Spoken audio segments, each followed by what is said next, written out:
Archduke Franz Ferdinand of Austria was a pivotal figure in European history.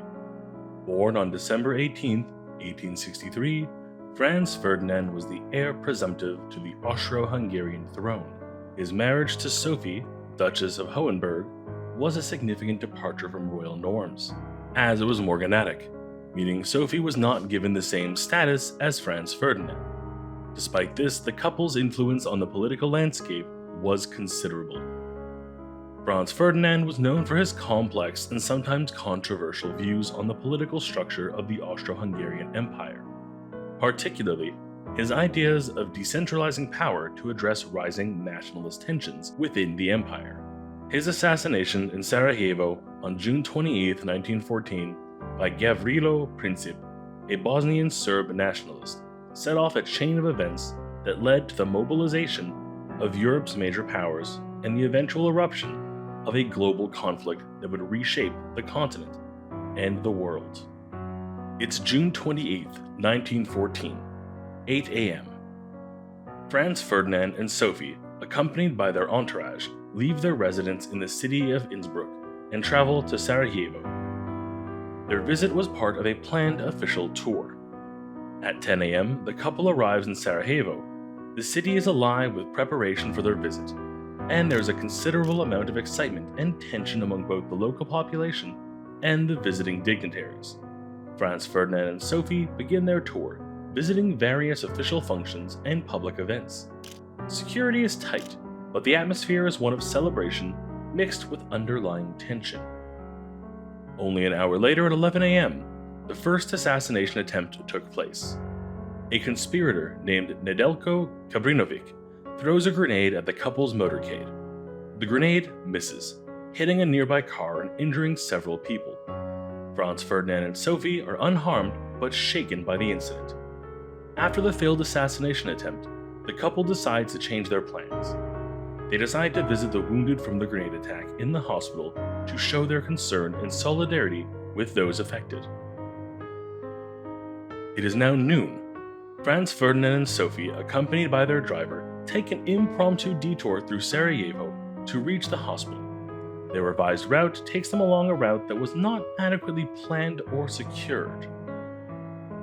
At 1 p.m., as the couple's car makes its way through the city, they inadvertently take a wrong turn onto Franz Joseph Street. At this moment, Gavrilo Princip, one of the conspirators and a member of the nationalist group known as the Black Hand, is standing in front of a cafe. Gavrilo Princip seizes the opportunity presented by the wrong turn. He steps forward and shoots Franz Ferdinand and Sophie at close range. Both are critically wounded. The couple's car speeds to the nearby governor's residence. Franz Ferdinand and Sophie are rushed into the building, but their injuries are severe. The Archduke dies within minutes, and Sophie dies shortly thereafter. By 2 p.m., the news of the assassination has spread quickly throughout Sarajevo and the wider world. The Austro-Hungarian authorities begin to investigate the incident and search for those responsible. It is now 3 p.m. The city is still in shock. As news of the assassination reaches other European capitals, diplomatic tensions rise. The event is recognized as a significant turning point that will lead to the mobilization of alliances and ultimately the outbreak of World War I. The assassination sparked a chain of reactions of diplomatic and military responses. Austria-Hungary, with the backing of Germany, issued an ultimatum to Serbia, where the nationalist conspirators were believed to have been supported. Serbia's response was deemed insufficient, leading Austria-Hungary to declare war on Serbia. This declaration set off a web of alliances and treaties, culminating in the mobilization of Europe's greatest powers and the onset of World War I. The assassination of Archduke Franz Ferdinand and Sophie remains one of the most consequential acts of political violence in modern history, altering the courses of the 20th century and shaping global geopolitics for decades to come. Following the events of June 28th, the police swiftly apprehended Gavrilo Princip and his fellow conspirators. Princip and other involved were arrested and put into custody. The news spread rapidly, creating a climate of tension and fear across Europe. Austria-Hungary, outraged by the assassination and believing it was supported by Serbian nationalist groups, began to prepare for military action. The Austro-Hungarian government sought a decisive response to what it perceived as an attack on its sovereignty. On July 23, 1914, Austria-Hungary issued an ultimatum to Serbia. The ultimatum contained strict demands, including the suppression of anti-Austrian propaganda and the participation of Austro-Hungarian officials in the investigation of the assassination. Serbia's acceptance of the most, but not all, of the demands was deemed insufficient.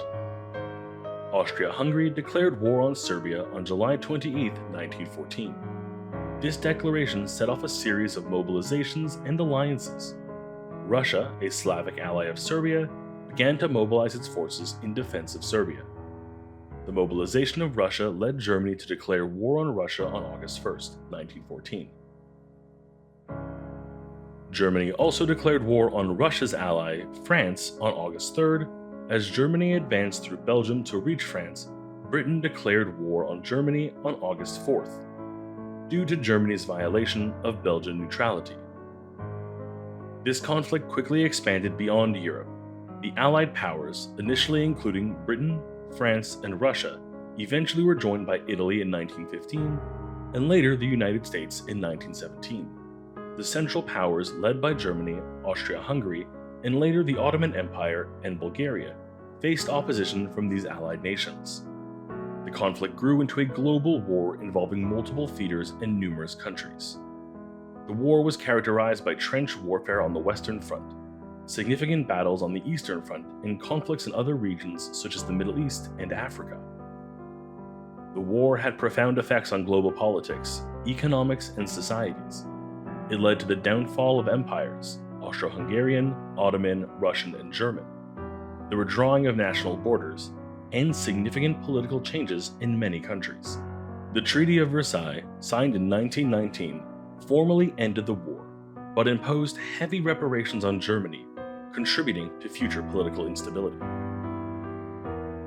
The assassination and subsequent war reshaped the 20th century. The conflict's aftermath saw the emergence of new nation-states, shifts in global power dynamics, and laid the groundwork for future geopolitical conflicts, including those that would lead to World War II. In summary, the assassination of Archduke Franz Ferdinand was the catalyst for a series of diplomatic and military escalations that led to World War I, fundamentally altering the course of the 20th century.